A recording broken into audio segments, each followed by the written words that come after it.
Hello and welcome to another special edition of Emergency Services in Scotland.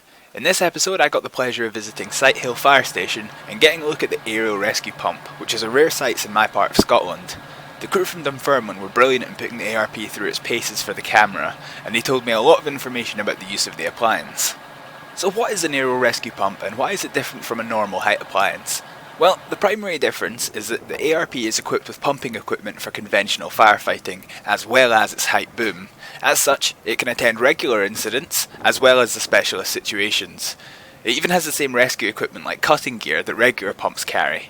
My first question was, if an ARP can do absolutely everything, then why is every height appliance not an ARP? The answer is twofold. First off, there is the problem that the ARP does everything, which means it also has the problems associated with both pump rescue units and traditional height appliances.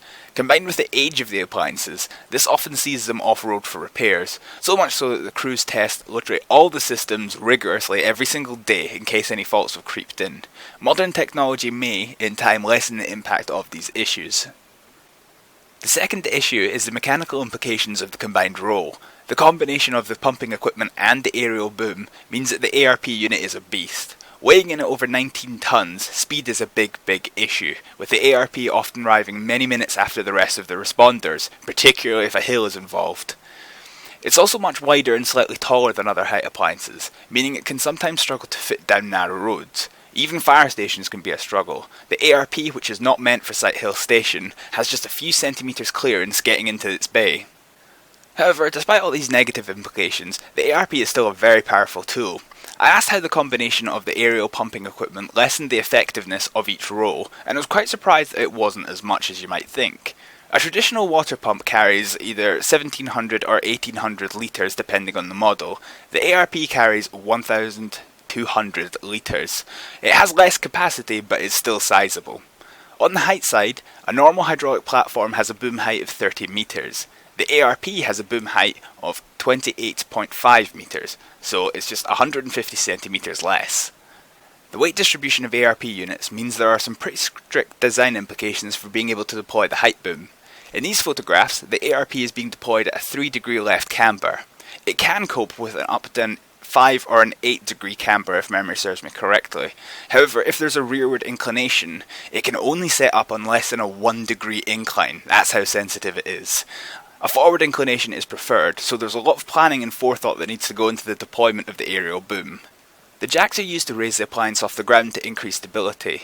The wood blocks are used to spread the weight to prevent damage to the road and to increase stability. Extra spacers, like what's being used here, can be used to help to keep the appliance level. Sensitivity is the word of the day for an ARP. Once the jacks have been deployed, the height boom has many limitations depending on where it's facing. Here is the height boom at its full height of 28.5 metres. And here it is at full height with maximal sideways deployment. It's barely even over the side of the pump. At this height, a building rescue and most firefighting situations are impossible. In this photo, we've lowered the height by just 1 metre, and then you can see how much horizontal reach has been gained.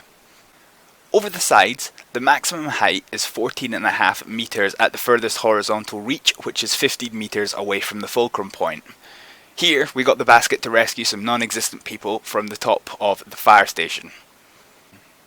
Over the front, it's even worse, with the boom only being able to deploy 9 metres away from the fulcrum point. So again, the deployment of the ARP unit must be planned very carefully in an emergency situation. Here's a look at the control panel for the boom. This view of the panel shows the maximum possible outreach of the boom. As you can see, it's much shorter over the front than the rear and sides. This view shows the maximum height of the boom, with the area the basket can move to shown in yellow. This interesting view shows which parts of the boom still have room to move. Green arrows show available directions, yellow shows the component is nearing its limit, and red shows that there is no more room to deploy. This view is the status of the safety systems for the boom. The 4 upside down T's show that all 4 jacks have deployed safely. The 3 icons along the top are other status indicators. On the left, the green indicator shows that the jacks are bearing weight safely. In the middle, it shows that the jacks have lifted the appliance safely off the ground. The final diagnostic on the right indicates that the wheels are not bearing any weight. The target on the lower right of the screen shows the centre of mass for the system, which is a very important indicator. This wonderful looking device is the remote control for the boom. Apparently, up to 6 of the controls on this device can be actuated at once, as the crew discovered when they were stress testing the system. Moving on to the basket, it has a side ladder to allow firefighters to board the basket. The front panel can be opened to tether a stretcher to the hooks in the basket to rescue casualties from a height. The ARP can also be used as a water tower, which is where the boom is deployed for the purposes of firefighting rather than to rescue people. For this purpose, it is equipped with a water cannon that can be controlled from the joystick on the ground or from the grey box in the basket itself. It's also equipped with a water port for deploying a hose reel at height inside a building. Here's a little look at the equipment carried by the appliances. At the rear is the pump housing, which is very similar to conventional fire appliances. On the right at the front is blowing equipment for clearing smoke from buildings, the big red key for pounding through doors and some fire extinguishers. In the middle is heavy tools for getting through doors and other firefighting duties, and at the rear of the right hand side is rope rescue equipment for doing height rescues. On the rear left is a quick deploy hose, used to quickly start tackling fires while the rest of the crew assemble the main hoses. In the middle there are hoses and hose attachments, and in the final locker there's a rescue basket and other safety equipment, and cutting gear, which is commonly known as the jaws of life. Another feature that was being tested while I was there was the single function emergency stop. Being a dual role appliance, it is very possible that firefighting is going on while the height boom is deployed. It's therefore important that if an emergency stop is activated on either the pump or the boom, that the other function is not affected unless it is also in an emergency as well. This means if the boom fails, for example, firefighters on the ground would still be able to use the pump to fight fires, and vice versa. An interesting tidbit I was told about was that, as I mentioned earlier, the ARP doesn't actually belong to Sighthill Station. It belongs to Dunfermline Station and is providing cover on a temporary basis for the Edinburgh area. It is driven over on a shift-by-shift basis, with the crew having to take the journey north to Dunfermline to drop off the crew, only for the next crew to drive it all the way back to Edinburgh.